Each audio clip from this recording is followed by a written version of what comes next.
Buenas tardes, hermanos de Casa Iglesia. Gusto en saludarles. Espero que todos se encuentren muy bien. Y hoy quiero leerles un capítulo de Hebreos, versículos 24 y 25, que habla de la congregación. Y dice: considerémonos unos a los otros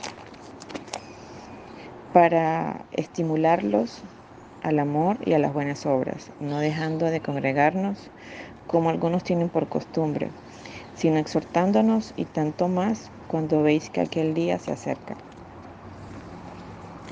Señor, hoy más que nunca te quiero dar las gracias, Señor, por tu amor, por ese sustento que tienes para cada uno de nosotros, Señor, por tu protección, por ese amor que tú tienes para nosotros, Señor, porque nos tienes amparados, Señor, libres del mal, libres de tantas circunstancias y de tanto dolor que está pasando el mundo entero, Señor. Gracias por tenernos bajo tu protección, Señor. Gracias por ese amor incondicional que tú tienes para cada uno de nosotros, Señor. Gracias por esa vida que nos diste en Cristo, Señor, en la cual tenemos tanta fe y esperanza de ese futuro que viene para cada uno de nosotros, Señor. Gracias, Padre Celestial. Pero hoy en especial te quiero pedir por la congregación de Venezuela, Padre. Te quiero pedir que abras las puertas de los templos, Señor. Sé que cada uno de nosotros es un templo, pero te quiero pedir por todas las iglesias que hoy en día siguen cerradas, Señor, a raíz de la pandemia o a raíz de las normas de este gobierno, Padre, pero sabemos que para ti no hay imposible, mi Señor. Y te quiero pedir que permitas que cada uno de nosotros pueda llegar a tu iglesia, Señor, para poder alabarte, para bendecirte, Señor. Citando a Mateo 18:20, donde dice: porque donde están 2 o 3 congregados en mi nombre, allí estoy yo en medio de ellos. Señor, Venezuela te necesita. Los venezolanos te necesitamos. Necesitamos orarte, necesitamos unirnos, Señor, necesitamos congregarnos, Padre. Sabemos que no estamos solos, pero en el fondo nos sentimos solos, Señor. Queremos tener esas reuniones que teníamos antes, Padre. No permitas que las leyes impidan que tus puertas se abran, Padre. Necesitamos orarte, necesitamos sentirnos en unión, que es lo importante. Necesitamos sentirnos unidos, necesitamos dar ese abrazo. Necesitamos llegar hasta tu templo, Señor. Te necesitamos, Padre. Ayuda a esta nación también en estos momentos donde hay tanta oscuridad acechando. Señor, te pido por la apertura de los templos, Padre. Te pido porque permitas que eso pase, Señor. Para ti, Padre, no hay imposible. Permita que podamos congregarnos, Padre Celestial. Permite que podamos unirnos, Señor. Permite que podamos estar en tu templo, Padre, que podamos orarte en tu templo, que este remanente que está en Venezuela pueda orarte, Señor, pueda aclamarte, pueda bendecirte, pueda alabarte con esos cantos tan maravillosos que hay en nuestra iglesia, Señor. Para ti no hay imposible, Padre, Señor. Abre las puertas de los templos, Señor, para orarte. Sabemos que estamos gobernados. Sabemos que Venezuela está bajo un gobierno de oscuridad, Señor. Pero sé que tú vas a abrir los templos, Padre, a pesar de todas las circunstancias. También sabemos que en estos tiempos muchas personas se han podido acercar a la palabra, te han buscado, Señor, te han necesitado, porque están pasando también por su desierto, pero así también otras personas se han alejado, Señor. Así que permítenos reunirnos. Creo que es lo que cada uno de nosotros anhelamos en este momento, Señor. Y esta oración te la hago llegar en nombre de tu Hijo Jesús. Amén.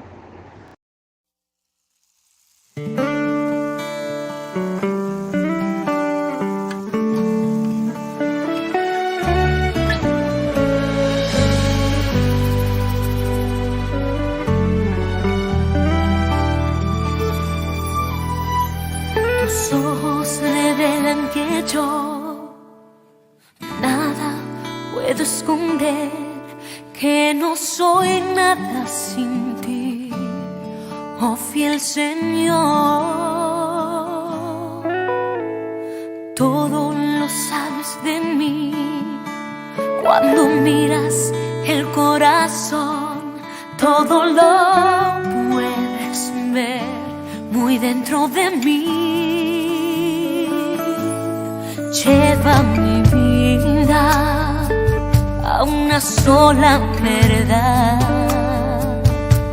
que cuando me miras nada puedo ocultar.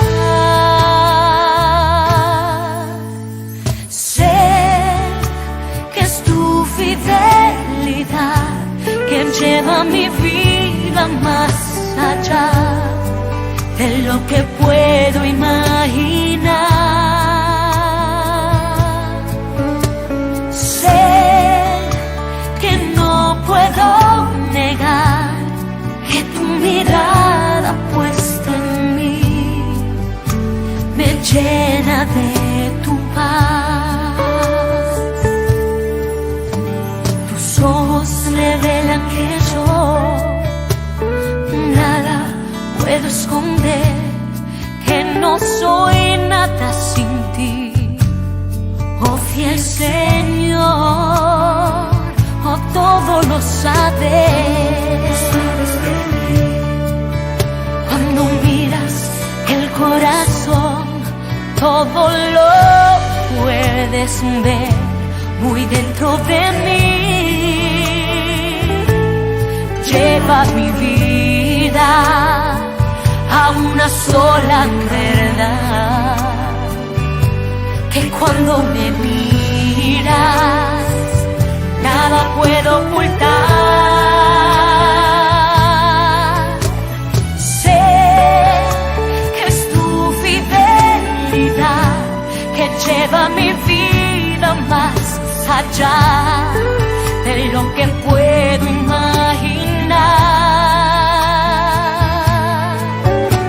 Sé que no puedo negar que tu mirada puesta en mí me llena de tu paz.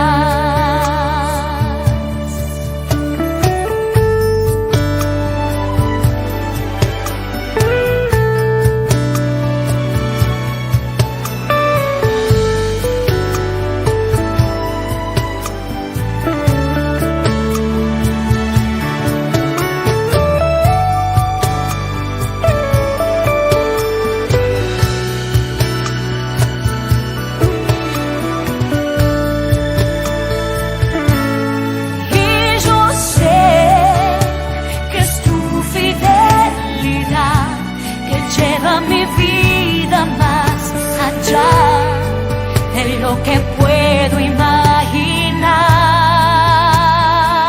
Y yo sé que no puedo negar que tu mirada puesta en mí me llena de tu paz, que tu mirada puesta en mí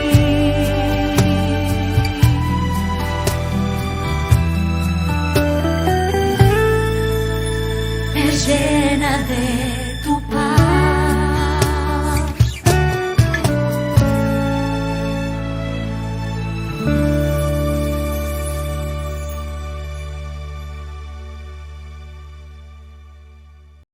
Si hay algo que el pueblo de Dios haya tenido que enfrentar desde sus inicios hasta hoy, sin duda es la oposición, es la adversidad, es el surgimiento de esas condiciones que se oponen a que Dios cumpla sus designios y su voluntad en nuestra vida y sobre la tierra.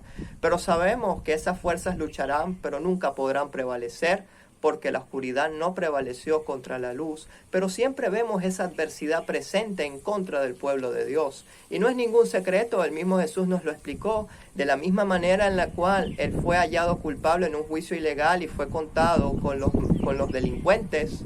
¿Qué podemos esperar también sus seguidores? Más que también nos acusen falsamente, que también seamos perseguidos sin razón y nos odien sin causa, así como lo odiaron a Él. Y es algo que vemos prácticamente desde Génesis hasta Apocalipsis. Siempre hay una adversidad, pero en todas siempre está la mano del Señor intercediendo, operando, dirigiendo y en control absoluto de todas las situaciones para poder dirigir a la humanidad hacia la salvación, que es Jesús, porque Jesús realmente es el centro de todo gira alrededor de Él. Y todas las cosas que ocurren y dejan de ocurrir son por los designios que el Señor ha plantado para que toda la humanidad sea salva por medio de su Hijo unigénito Jesucristo. Y así que cuando vemos a la adversidad como parte de ese plan y propósito y vemos la mano de Dios operando en su pueblo, sin duda nos llenamos de esperanza y vamos a poder comprender los tiempos históricos en los que estamos parados hoy.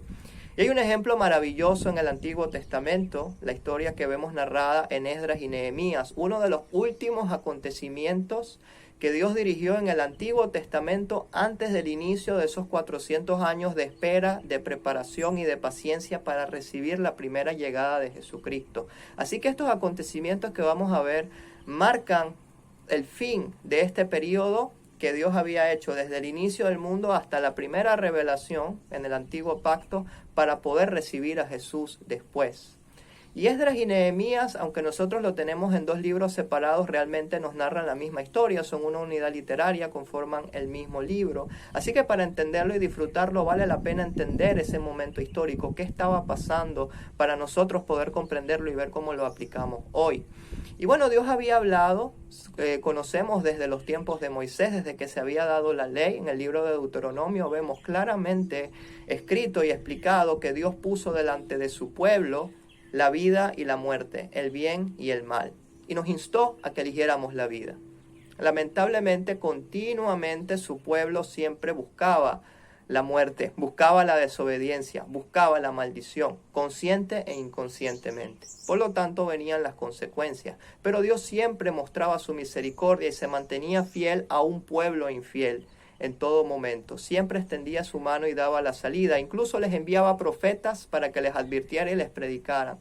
Pero a esos profetas se burlaron de ellos, los encarcelaron, algunos los mataron, los ultrajaron. Y esa es la respuesta que había por parte de Israel a los emisarios de Dios.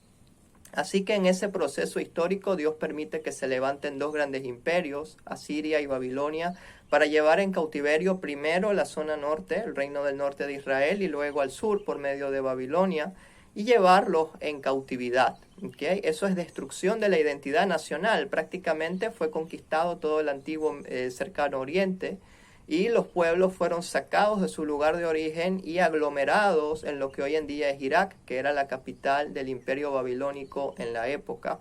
Y Dios había profetizado por medio de Daniel, lo vemos en el capítulo 2, todos los acontecimientos futuros, donde venía un nuevo imperio a cambiar las cosas, ¿okay? Que se refiere a Persia, y también eso lo había hablado el profeta Ezequiel en el capítulo 28, hablaba del fin de Egipto, y eso ocurre con Persia. Persia se levanta como un gigante dormido, barre con Babilonia, conquista todos los antiguos territorios de Babilonia, por supuesto incluyendo a Israel, llega hasta Egipto, cumple las profecías de Daniel y de Ezequiel, ahí vemos la mano de Dios operando en todo momento y se establece un nuevo imperio persa.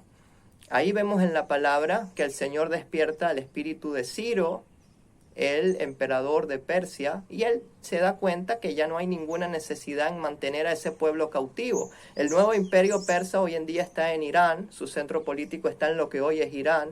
Entonces, ¿de qué servía tener un montón de gente en Irak, en un territorio que ni siquiera, que es estratégico, pero no es la capital del imperio, digamos? Entonces, fue preferible darle libertad a todos estos pueblos y mandarlos de regreso a sus respectivas tierras. Ahí es donde primero se levanta Zorobabel. Zorobabel fue nombrado un sátrapa o un gobernador de una de las nuevas provincias que había creado el imperio persa y se lleva su primera tanda de judíos. Y ellos logran reconstruir el templo con mucha oposición, pero lo lograron.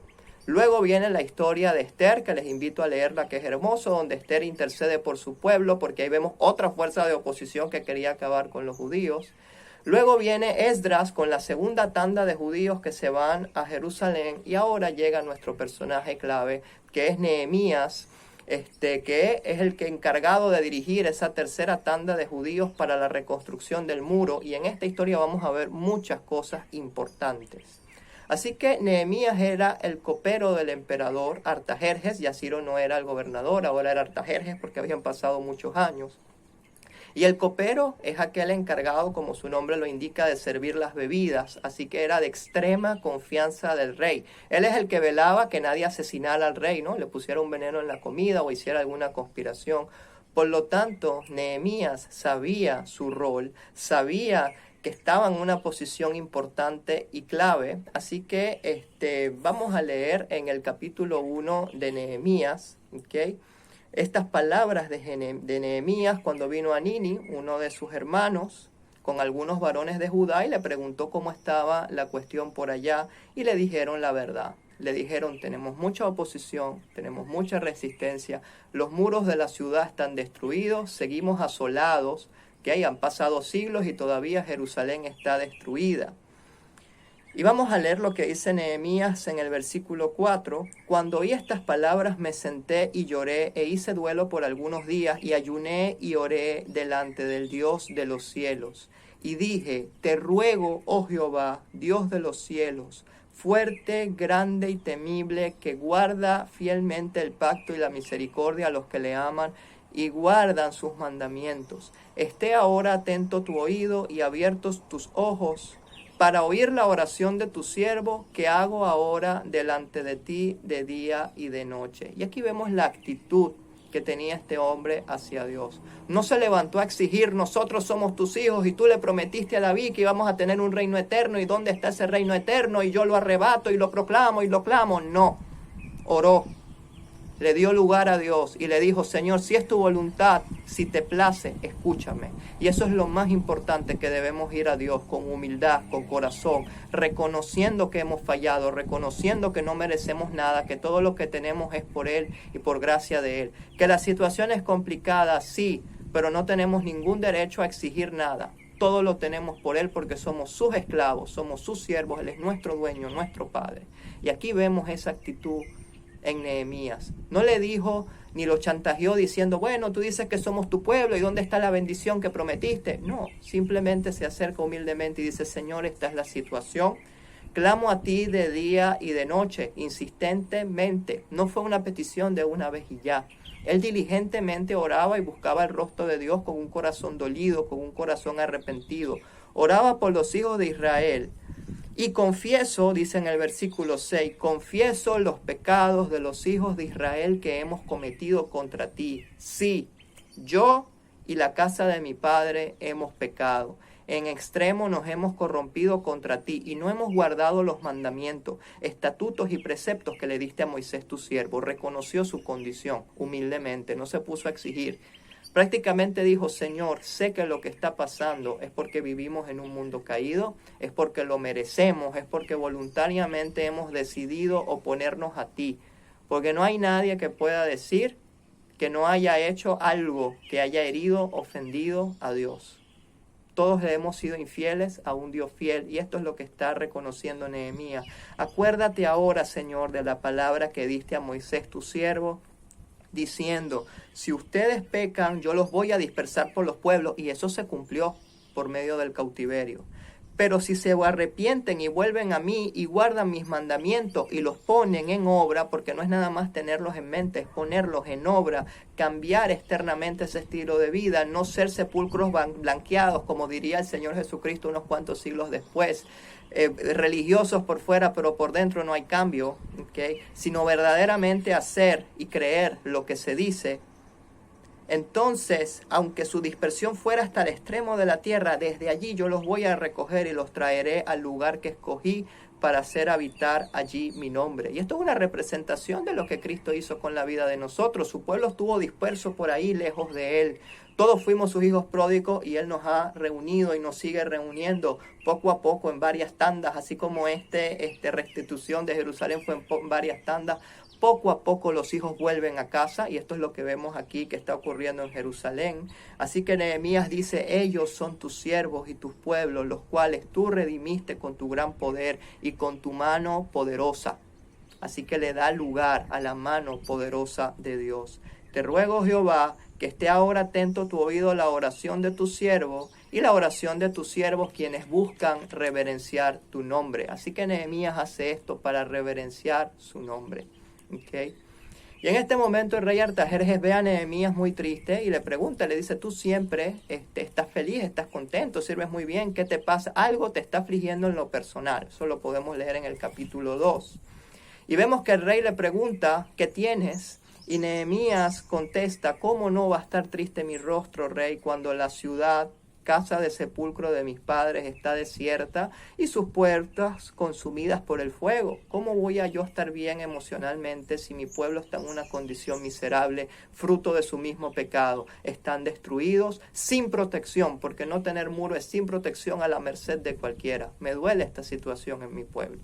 Y el rey le dice, ¿qué cosa quieres? Entonces oré al Dios de los cielos. Aquí vemos que Dios es un Dios de estrategias y Nehemías lo sabe, así que Nehemías no le responde rápido, oró y consultó a Dios. ¿Cuántas veces nosotros hacemos eso en lugar de ir y hacer las cosas sin planificación? Aquí vemos a Nehemías activo buscando ese rostro de Dios. Así que el rey le dio los materiales, le dio los permisos, les dio las cartas para hacer todo, así que lo manda junto a Jerusalén, y ahora va Nehemías con la tercera tanda de judíos y llegan allá, se reúnen con los judíos que ya están, eso lo pueden ver en todo el capítulo 2 y capítulo 3, y reparten el trabajo en equipo para la edificación. Y aquí vemos otro principio importante. El liderazgo sufre una transición. En todo el Antiguo Testamento el liderazgo siempre estaba en una sola persona, siempre hay una persona sobre la cual gira la historia, bien sea Moisés, bien sea David, bien sea algún profeta. Ahora por primera vez el liderazgo es del pueblo. Pasa del líder al pueblo y el pueblo es el responsable de dirigir los designios de Dios. Y es que eso no pasó cuando el Señor fue glorificado a lo largo del día de Pentecostés. El liderazgo es de Cristo y Él es nuestra cabeza, siempre Él es el líder, pero una vez que Él fue glorificado, ahora la responsabilidad se distribuyó en la iglesia. No hubo una cabeza visible, eran como un cuerpo colegiado que se apoyaba entre sí. Por lo tanto, el pueblo de Dios es responsable de llevar y dirigir sus planes y sus designios. ¿Y cómo lo sabemos? También vemos a lo largo de la historia de Esdras y Nehemías el protagonismo que tiene la ley. La ley se restituye y esa ley es de donde brota la autoridad.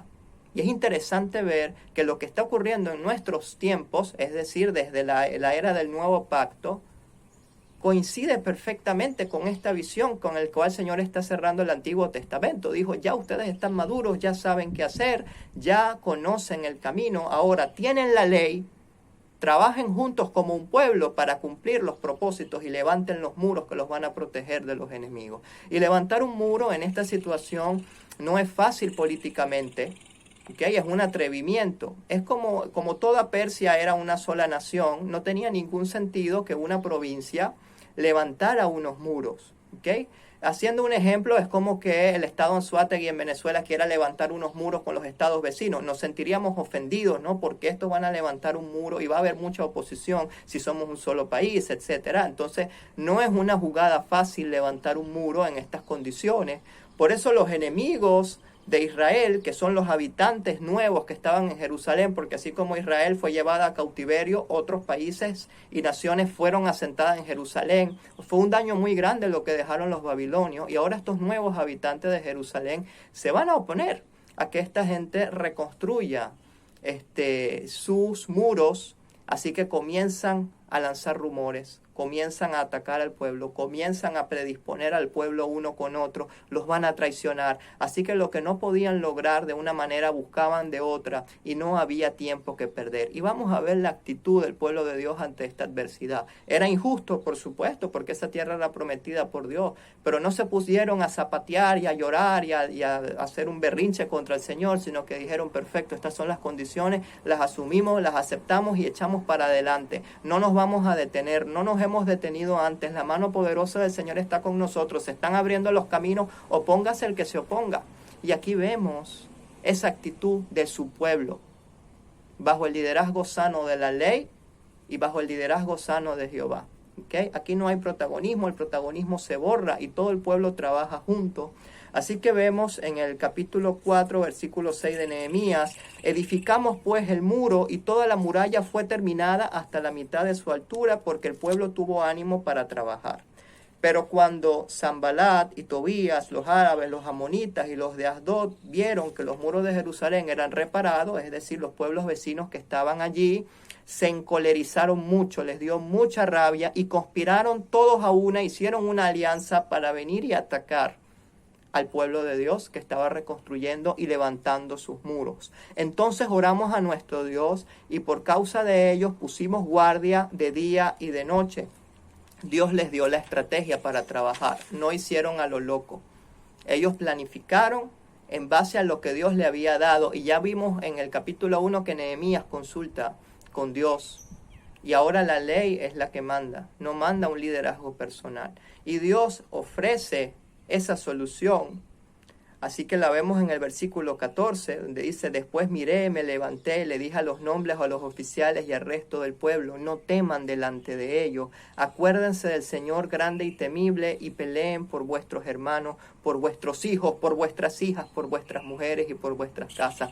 Peleen, no se queden así, no se dejen rendir por la adversidad. No es momento de tirar la toalla, no tenemos tiempo de tirar la toalla, porque o hacemos esta obra nosotros o no la va a hacer nadie. Lo tiene que hacer el pueblo. Lo tiene que hacer el pueblo junto, guiado, bajo el liderazgo del Señor.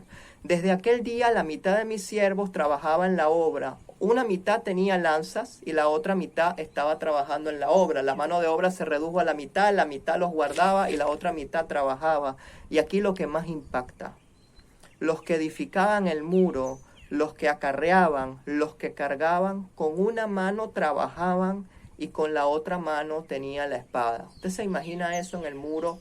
Una mano trabajando y la otra mano defendiendo a sus hermanos. Eso exactamente es lo que tenemos que hacer en estos momentos. No hay tiempo para construir y defender, no lo hay. No hay tiempo para predicar y esperar el momento preciso, no lo hay, porque jamás va a haber un momento preciso. Nunca las condiciones van a estar óptimas al 100%, jamás. ¿Dios actúa en el momento perfecto? Sí. ¿Debemos actuar cuando Él nos diga? Sí. ¿Hay que saber esperar? Por supuesto. Pero si estamos esperando que todo sea perfecto y todo sea color de rosa para poder actuar y ejecutar las cosas que Dios nos ha mandado, nos vamos a quedar esperando toda la vida, porque jamás, desde el inicio del pueblo de Dios hasta hoy, han habido condiciones ideales para trabajar. Unas mejores que otras sí han habido, pero no han habido condiciones perfectas. La oposición siempre va a acompañar al pueblo de Dios. Las condiciones adversas también nos van a acompañar, pero también nos acompaña algo más importante, que es la mano poderosa de Jehová, como la llama Nehemías, guiando y dirigiendo a su pueblo en medio de toda situación. Entonces no nos sintamos desanimados cuando veamos el entorno adverso. No nos sintamos desanimados cuando sintamos que no podamos más. Reforcémonos en Él, confiemos en la palabra que Él nos ha dado, aferrémonos a sus promesas, porque no tenemos tiempo. Levantemos los muros, hagámoslo por nuestras familias, por nuestros hermanos, por nosotros mismos, por amor de su nombre. No desmayemos y sigamos viviendo cada día por fe en medio de esta situación adversa. Y vamos a cerrar con 2 de Corintios, capítulo 4, versículo 7.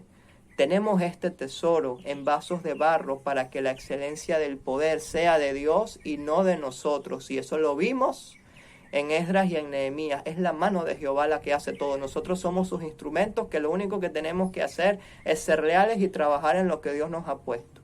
Estamos atribulados en todo, pero no estamos angustiados. Estamos en apuros y en problemas, pero no estamos desesperados, porque tenemos la esperanza que es Él. Fuimos perseguidos, pero no estamos desamparados aunque nos persigan. Somos derribados, pero no estamos destruidos. Llevando siempre en el cuerpo, todas partes, la muerte de Jesús, para que también la vida de Jesús sea manifestada a través de nuestro cuerpo a los demás.